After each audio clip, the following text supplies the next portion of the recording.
eh, jenazah, ada korban seorang laki-laki di sebuah kamar kos di daerah Gondang Dia Kecil, Menteng beberapa waktu yang lalu, yaitu tanggal 8 Juli 2025. Perlu kami sampaikan bahwa korban ditemukan dalam kondisi wajah tertutup plastik, kemudian terlilit lakban berwarna kuning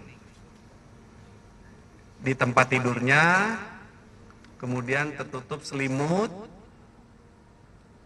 Korban di atas tempat tidurnya ditemukan dengan menggunakan kaos dan celana pendek.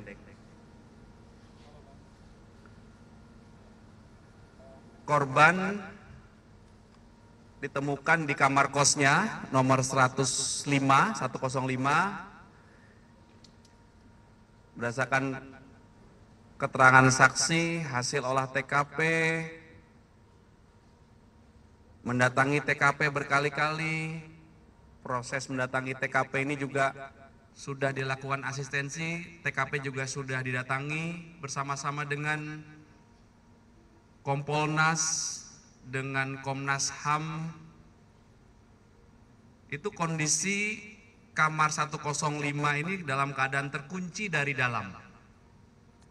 Ya, dalam keadaan terkunci dari dalam, ada kunci manual dari dalam, kemudian ada kunci slot terkunci dari dalam, kemudian di pintu itu ada kunci yang ketiga, adalah kunci akses yang dipegang oleh korban. Kemudian di kawasan depannya itu ada kunci lagi satu yang dipegang oleh semua penghuni kos dan penjaga kos, dan di gerbang paling akhir di luar kos-kosan adalah kunci gembok yang ada gemboknya dipegang oleh korban. Kemudian kondisi kamar atau akses masuk ke kamar itu, masuk ke kamar ya, ke dalam kamar ada dua. Yang pertama pintu, itu dalam kondisi terkunci dari dalam. Kemudian yang kedua jendela. Jendela juga ditemukan dalam keadaan terkunci dari dalam. Kemudian saat dilakukan olah TKP, mengamankan barang bukti, kemudian melakukan wawancara terhadap beberapa saksi, fakta yang ditemukan oleh penyelidik bahwa penjaga kos itu saudara S dan satu penghuni lainnya, ya, satu penghuni kamar lainnya saudara F, ya, FM, adalah pihak yang pertama kali memasuki atau mengecek kamar kos, karena ada permintaan dari istri korban dan harinya kepada penjaga kos untuk melakukan pengecekan ke kamar korban, karena istri korban tidak dapat menghubungi korban karena handphone korban mati.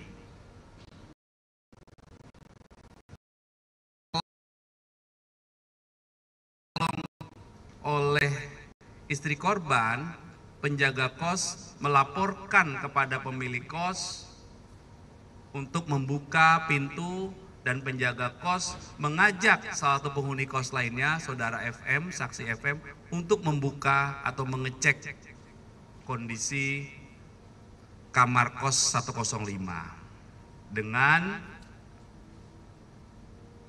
jadi penjaga kos dan saksi penghuni kos lainnya, saudara FM, berupaya masuk ke dalam kamar korban dengan mencongkel jendela, kemudian membuka slot dari dalam, membuka kunci manual, akhirnya pintu berhasil dibuka. Sampai dengan saat ini, rekan-rekan, tim penyelidik telah melakukan klarifikasi pengambilan keterangan dalam tahap penyelidikan setidaknya ada 15 orang. Ya, 15 orang itu dari lingkungan kos-kosan, ya, kemudian dari tempat kerja korban, kemudian dari keluarga korban, kemudian dari pihak-pihak yang terakhir berkomunikasi dengan korban. Sampai dengan saat ini, tim penyelidik tidak menemukan hambatan, kemudian dengan senantiasa mengedepankan prinsip penyelidikan atau mengungkap peristiwa ini harus berdasarkan scientific crime investigation, maka penyelidik melakukan pemeriksaan dan kerjasama dengan beberapa ahli. Ya, ini merupakan komitmen Polda Metro Jaya dalam mengungkap peristiwa agar akuntabel, agar profesional, proporsional, dan nanti hasil akhirnya akan dilaksanakan atau dijelaskan secara transparan. Ya, saat ini masih berproses. Pak, izinkan tadi Bapak bilang bakal mendalami juga ya soal latar belakang korban. Nah, sejauh ini dari hasil pendalaman penyelidik, apakah ditemukan informasi bahwa korban ini sudah berkali-kali mencoba untuk mengakhiri hidupnya? Kemudian yang kedua, mau penegasan lagi soal yang saat kondisi jenazah saat ditemukan.